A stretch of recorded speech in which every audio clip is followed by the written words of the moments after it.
I do think that there is something, and my point in saying that is I think that for the younger generations, what I've noticed and why I look up to the younger generations is they just don't live, they think a little differently. They're thinking a little outside of the box about what makes them happy, what they'll pursue. Mm-hmm. For instance, I know a lot of people, a lot of millennials and what's above me, Gen, whatever it is, whatever's above me, we'll go to work and we'll work that job and for security and stay in it, even if it's not about fulfillment, even if it's about just having money to take care of our bills, and the idea of being unstable feels uncomfortable.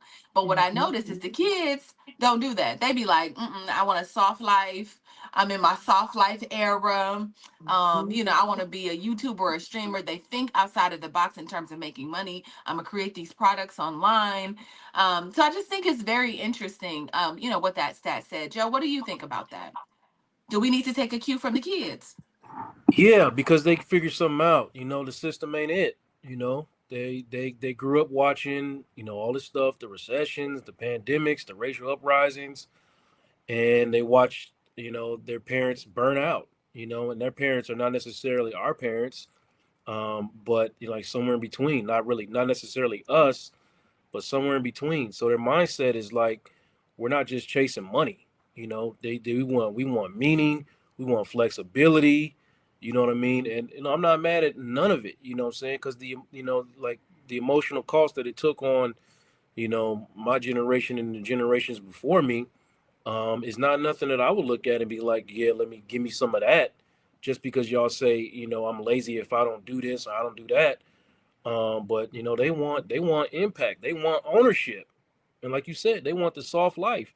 Yeah. And part of that is like, hey, tapping in with therapy and figuring out multiple streams of incomes. And they don't want to sit up and start in the mailroom and then climb their way up the ladder and for 30, 40 years. That's not what they on. They're like, oh, okay, well, if y'all won't give me that position immediately, then I'm gonna just create my own company and do what I want to do anyway. So yeah, we all need to be taking um, some guidance from the younger generation for sure. I love that. Absolutely. Because before we used to be like, in a couple years, I'll be working fries. It's like we got that whole coming to America thing going for sure.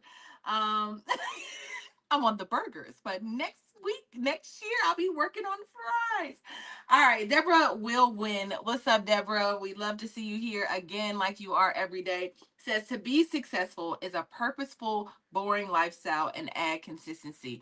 What I know about that is true, right? If you want to be, to me, I feel like just little things like this where I literally get up every day and do the same thing every day, right? I gotta, in terms of artistry, I gotta run scales every day. It's so unsexy, right? When we're creating this podcast, every day I have to find stories and just be like, okay, we're gonna have a conversation again, like yesterday and the day before and the day before, right?